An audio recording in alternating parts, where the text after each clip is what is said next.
Okay. DGP 81. Arsenal 1. Brighton 1. Steven, top of the morning. Howdy. Hitting you on a Sunday. Early on a Sunday. Running errands today. I'm out and about. KP said, hey, let's record. Let's get it done. I said, can you give it to me before 8 o'clock? He came through. So here we are. Early on a Sunday. Who would have thought we'd be doing this? Yeah, we're not really ones to share such an early reaction. I feel like it's only been like 12 hours since the game, but still, man, woke up today, put on the highlights a little bit, and I'll be honest with you, the extended highlights on YouTube are like 7.5 minutes, right? And the first like 45 seconds are always the lineup. So it's really like a 6-minute highlight. And that kind of sums up how the game went, doesn't it? I think it does. We went in with a real high. I think we felt good. We felt good energy. There was the bug going around the team. Maybe it was evident yesterday. I think you had predicted a 4-0. I had predicted a 2-1. After that performance, I mean, what is your general vibe check? Is this a tactical decision? Is this like injuries all around? Was Brighton just really good? What's your vibe?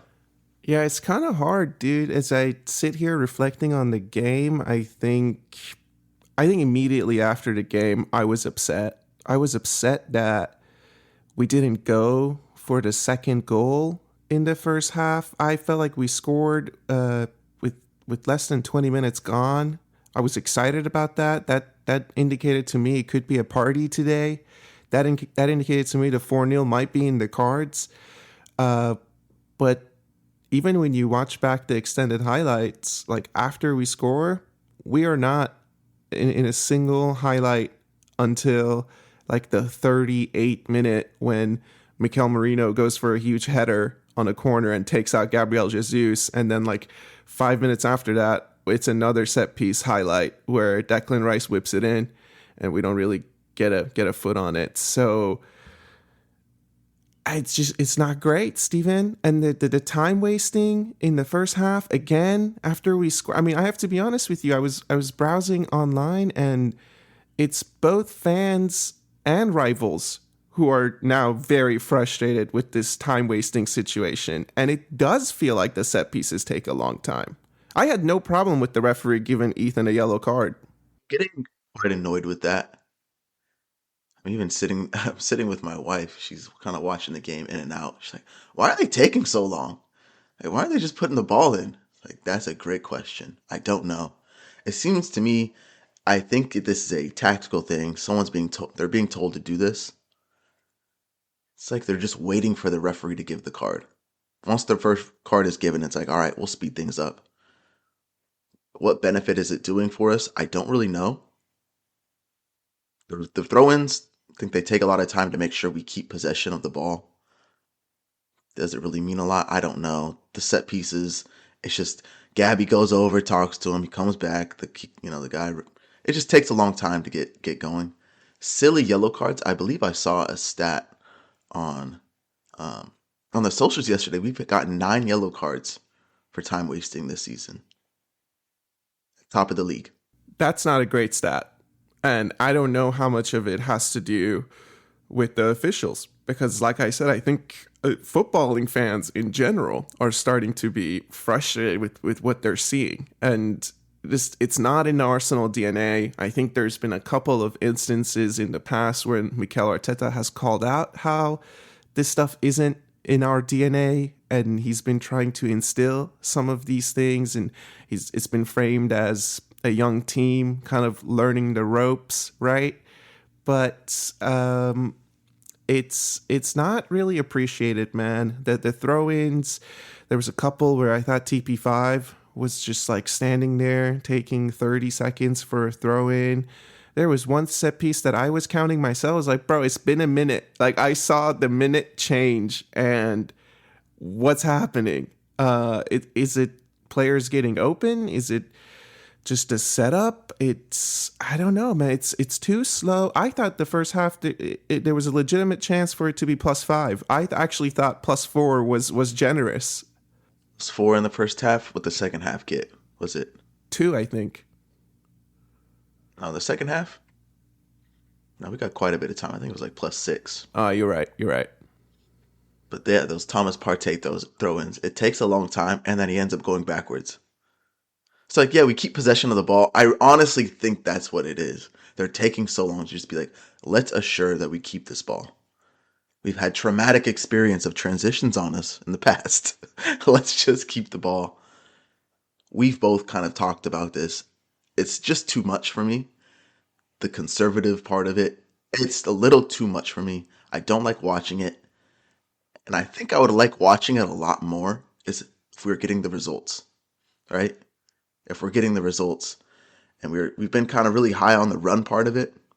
13 unbeaten. 13 unbeaten now. Hey, that's a positive. I think the negative side of it, let me pull up my doc here. The negative side of it, we've gotten 4 draws in the Prem in those 13 games. Of those 13 games, 10 of them were in the Prem. 4 games, quick math, Keon. That's 40% of the games in the Prem. The last 10 ended up in draws. That's 3 1-1s and 1 0-0. Goals. Where are the goals? Right? The goals aren't coming in from the throw-ins, I can tell you that. I can tell you that much because we're not putting them in quick.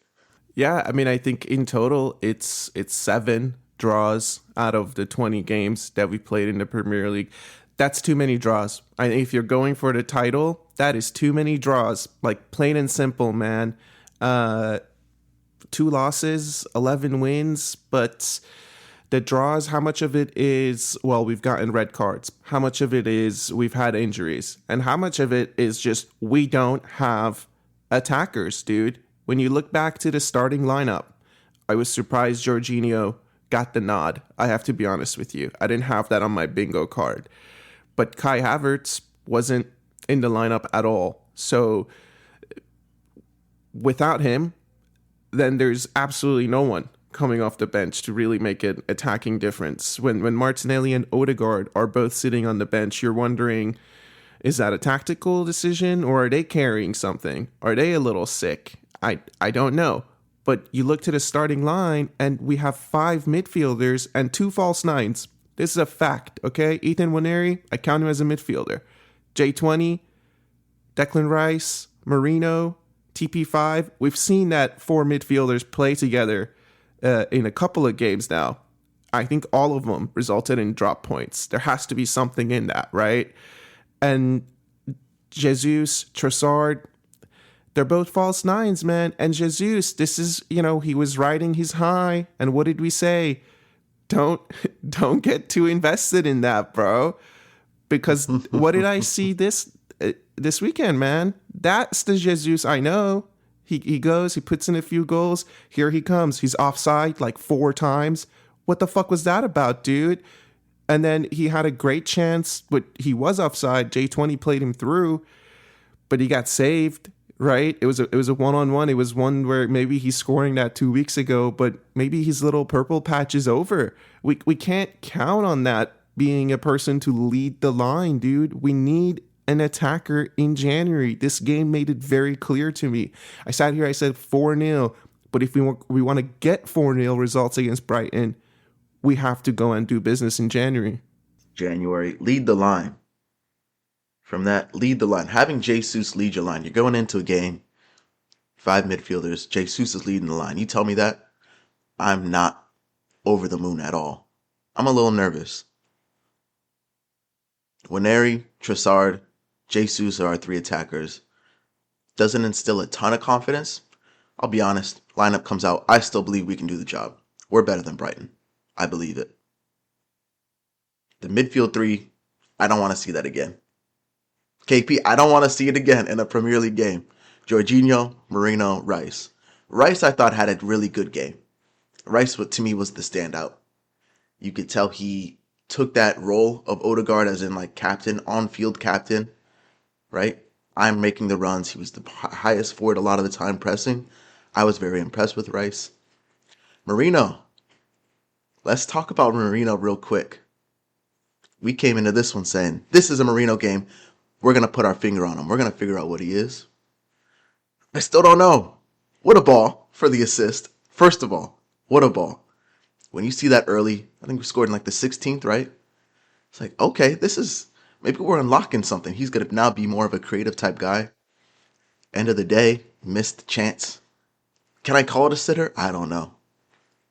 Maybe that's too reactive. It's only 12 hours after the game. I won't call it a sitter. But that ball from Rice, I think it was right on his foot. Couldn't get it on goal.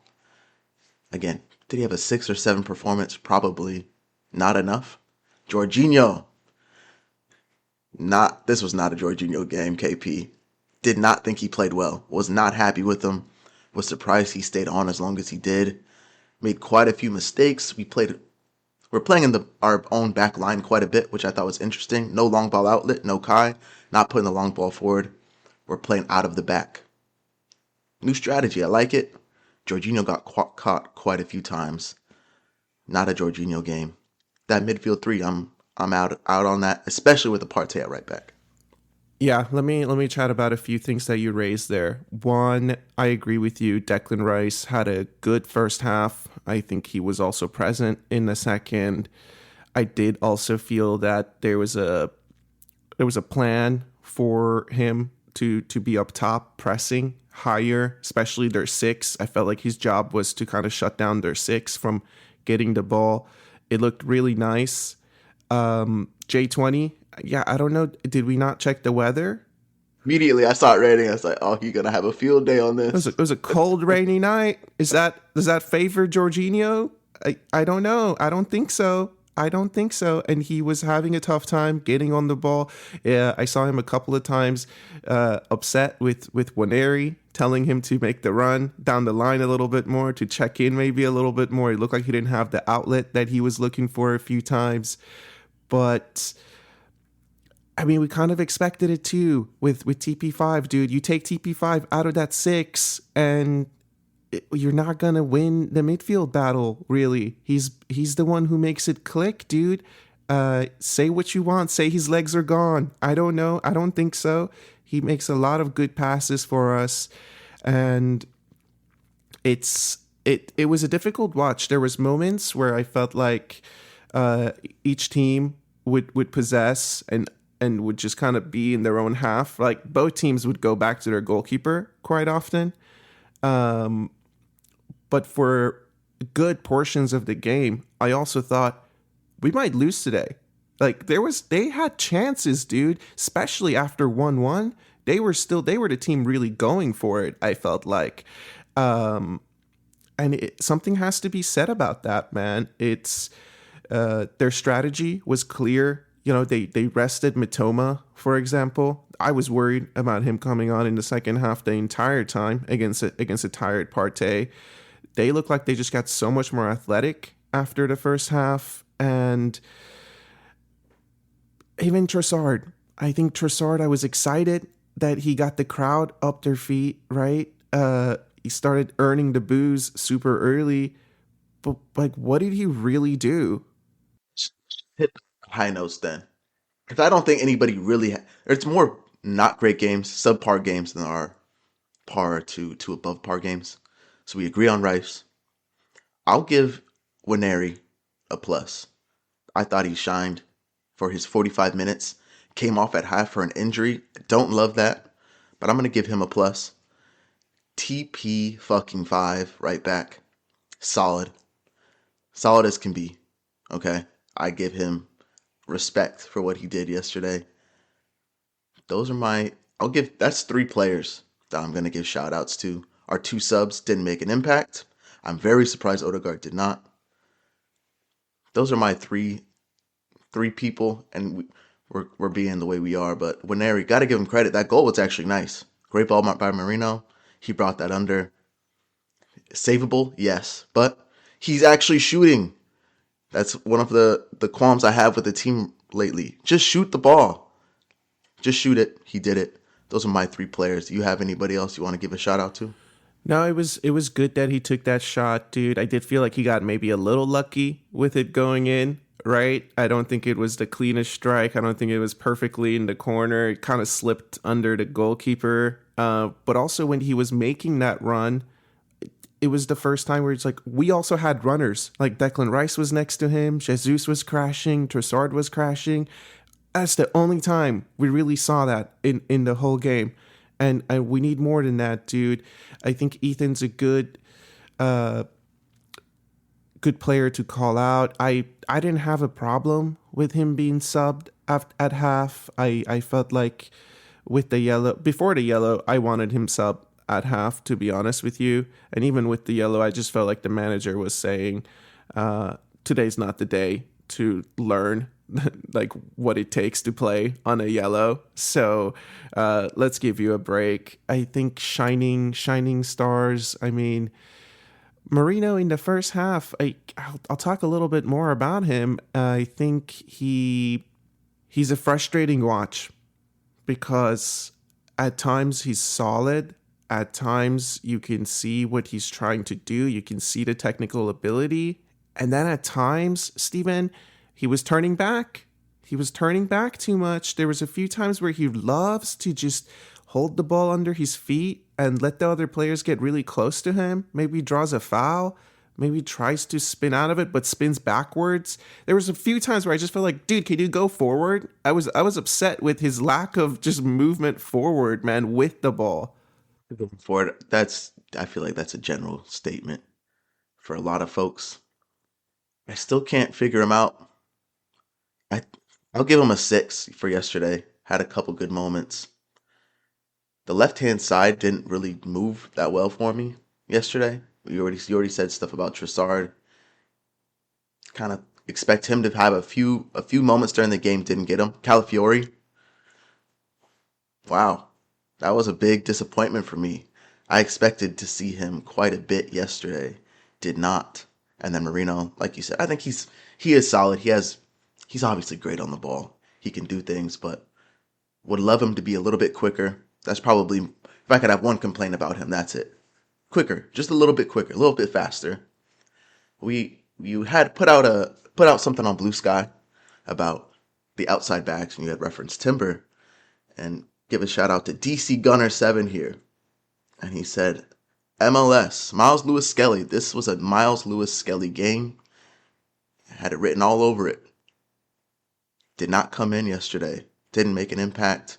Calafiori got the minutes. To me, didn't make a major impact.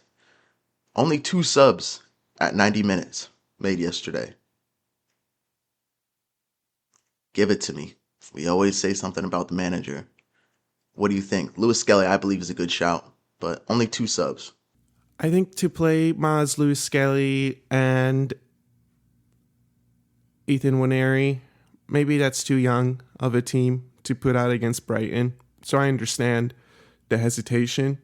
I agree with you. Calafiori for me was a little disappointing. There was one I remember in the second half towards the end where he had that header and he was offside for his run. I was very annoyed with that. I think for the substitutions, I mean, yes, he made 2 subs. Odegaard for Jorginho around like the 65th, something like that, and Martinelli for Waneri at halftime. But honestly, you look at that bench, dude. Jakub Kiwior, Zinchenko, Tierney. There's 2 academy players, Kabia and Oyedeye. There's Neto, and then Maslu Skelly. So what subs could he have really made? I also don't know. I think there's, like, if Kai Havertz is there and he doesn't play, okay, that's weird. But who could he have really brought on? Did I think that Zinchenko at left wing is maybe a possibility today? Because I don't know how he could have changed things more than that. I know how he could have changed more. I'm going to hit it from a different approach. More players, more attacking players in the squad. That's how he could have changed it. January. It's January, KP. It's time for some business, big man.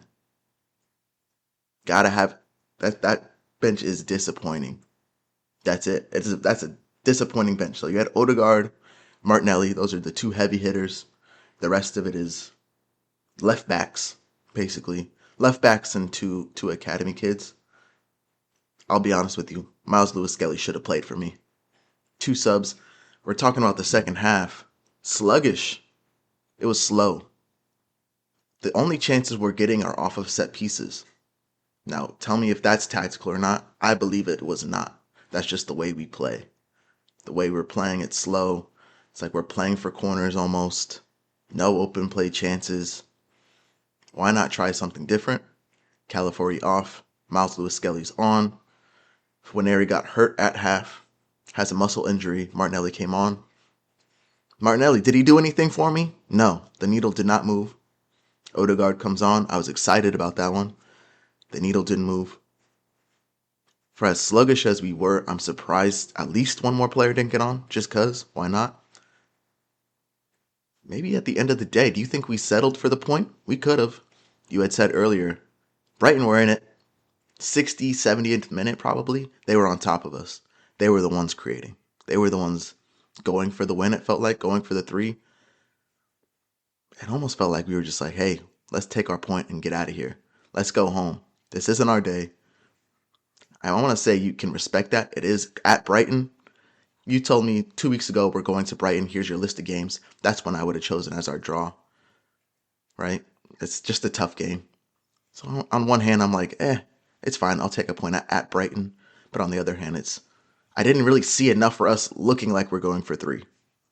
No, I agree with that. I saw a lot of reactions pointing fingers at the referee. I think let's chat about the penalty that they got in the 60th minute or so. Look, they made 4 subs at halftime. It was very clear they had a clear plan and strategy going into that game. They brought on even more athletic players. They were running at our back line since they made those changes, and they just kept running at our back line for the next 45. And the penalty, the instance that happens, yes, it's a game-changing moment, but in a big way, I feel like we put ourselves in that situation. I'm not placing too much blame on the officiating. I personally thought it was a penalty. When I watched it live, I just felt like, oh, that's going to get called. Because it looks like he flicks it up and then he flicks it over him and he's going to get to the ball. He's going to get to the ball that he heads. He's going to settle it. So for me, it's a penalty. If Jesus does that in the other box, I want a penalty. I mean, sure, have I been disappointed before when Jesus flicks a ball up and Douglas Luiz takes out his legs in the box and the referee does nothing? Yeah, I think I can be upset about that. But for this instance, I think it's a penalty. And you can kind of see it on Saliba's face as well. Right after it happens, he kind of looks around, a little sheepishly, like, oh shit, I caught that guy. It's not a pen for me. I don't see how it's a pen. I'm with you. I think real time, the first time I saw it, they show the replay, doesn't get the ball, hits the guy in the head. So I was like, I get why they called it a foul. Guy called it on the field. VAR is not overruling this. Then you listen to the press conference and Mikel, right away, they're asked about the pen. He's like, it's not a pen. Saliba touched the ball. This is from Mikel's mouth. So I was like, that's weird. I didn't see that. Now I go back to the clip and I'm watching it. João Pedro touches the ball forward like he's going to control it, right, off his head.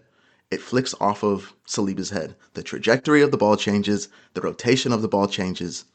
Then, I guess on follow through, Saliba hits him in the head. I have never seen a clash of heads be called a penalty when both players have touched the ball.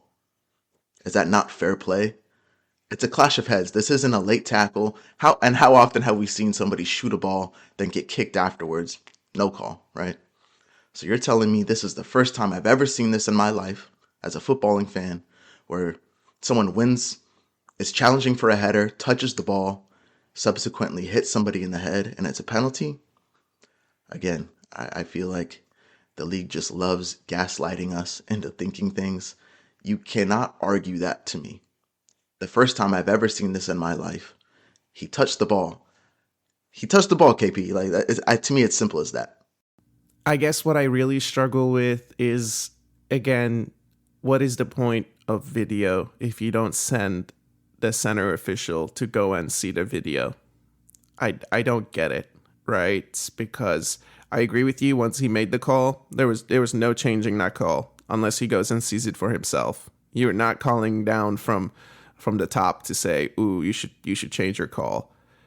The referee, I got to give him credit, man. He managed to piss off both sets of fans. That's impressive. That's very impressive. But I don't know. I still feel like he pulled out a nice move. He created the chaos that was necessary. And I think like a minute before that or 2 minutes before that is when Declan Rice went up for a 50-50 and he got clattered and we got that foul. And I just felt like after he gave that 50-50, he was going to give this because it was just another kind of 50-50. So I struggle with it, but also, I mean, look, so they get the penalty. João Pedro puts it in. It was a nice penalty. He's also a good player, man. Like if a January link comes up, I would be kind of excited about it. I'm not going to lie to you. But after the penalty, we didn't really do much to earn anything. To your point, yeah, we kind of did accept the draw. And it's been a hard schedule these last couple of games, right? I think we played on Wednesday. 2 days later, we play on Saturday. Both away games. So both in difficult conditions. I do have to give credit to the team. The conditions looked horrible. So I'm not surprised that people are getting sick.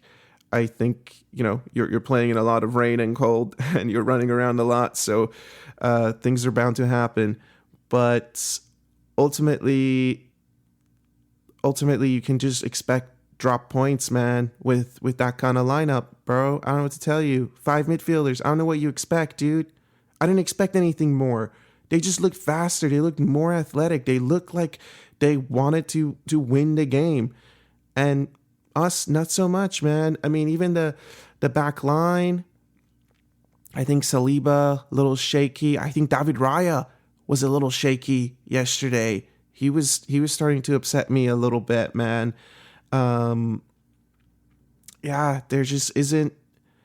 I don't have too many positive things to say, and I don't even know where the blame really goes.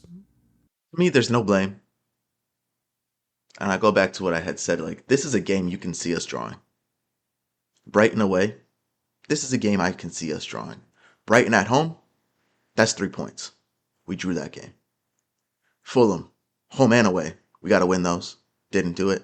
Everton at home, got to win that game, and we didn't. This, to me, if you had put all of those games in a lineup, I guess of all of those draws I just mentioned, this is the only one that I'd say, yeah, that I could see that being a draw. The other ones, those are wins.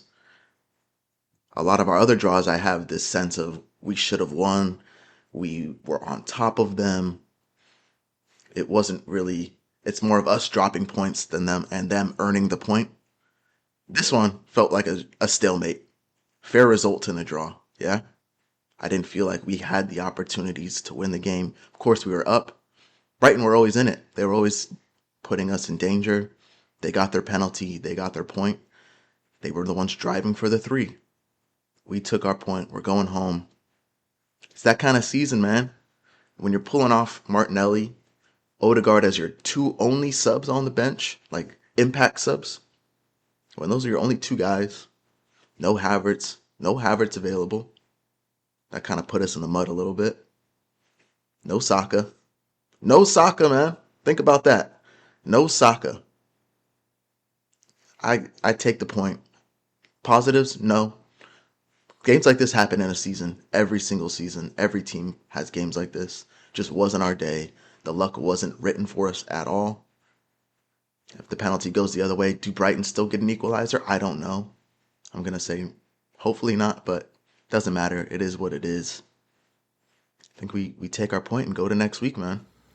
Yeah, I mean, you have to. There isn't really much else we can do. I think what's really frustrating about it is we just also know how tight it is for us to realistically have a chance at the league. And now, I mean, we're recording before the Manchester United and Liverpool game, but I'm not holding my breath for a result there. And I also just feel like, honestly, Liverpool win that game. I think Liverpool beat Brighton yesterday. If they're in that situation, they go down 1-1. They just have shooters, dude. I watched so many of their games this season where they've scored from outside the box, and we don't have that. We don't have bangers like that, dude. And ultimately, it's a little bit of a, you think back to, like, do we even look like champions? Do we even look like champion elects? Not with these performances, not with the games that you just mentioned. Those the Fulhams, the Evertons, the Brightons at home. Some of these drop points, they're just not going to bring the trophy home for you. And I think it's time to maybe start being realistic and say, hey, we'll put up a good face, we'll continue showing out, but the league seems very far from reach at this moment in time. Agree with that as far as the league goes.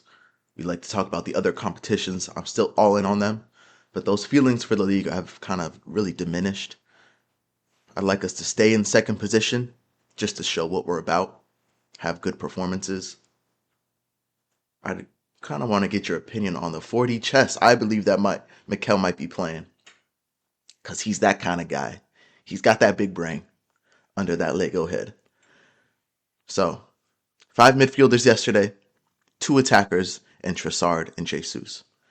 After the game, he makes it very evident in his interview. Nwaneri was pulled at half due to injury. This wasn't a tactical decision. He's got an injury, and we're a little bit worried about that. Is he basically putting ownership on notice? I'm out of attackers. This is what I have. I'm having to run 5 midfielders and Trossard and Jesus because of this. Odegaard was under the weather yesterday. That was before the game. There was a report Odegaard was not feeling great. I think Martinelli also had some sickness. No Kai Havertz in the lineup. Obviously, Saka's going to be out. I wouldn't be surprised if he doesn't play until May, if at all. 4D chess, man. I think he's putting people on notice. I need stuff. I need it. And I need it soon. I'm not buying that Ethan Nwaneri's hurt. I'm calling bullshit on that.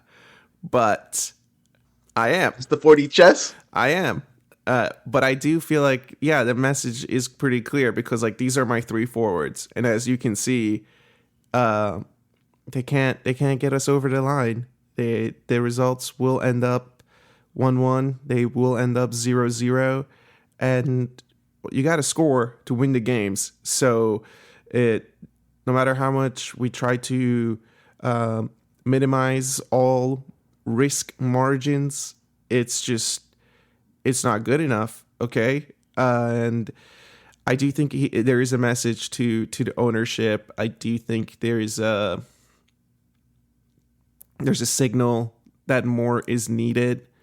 And hopefully all we have is hope that they go out there and do something. I saw reports that Mateus Cunha is pretty close to signing an extension with Wolves. That came from Fabrizio. So another classic, let me get Arsenal involved in my negotiations before I sign this new deal.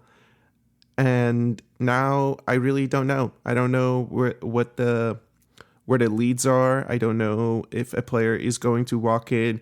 I know that if a player doesn't walk in the next 10 days, I don't expect us to sign a player in the second half of the window, for example.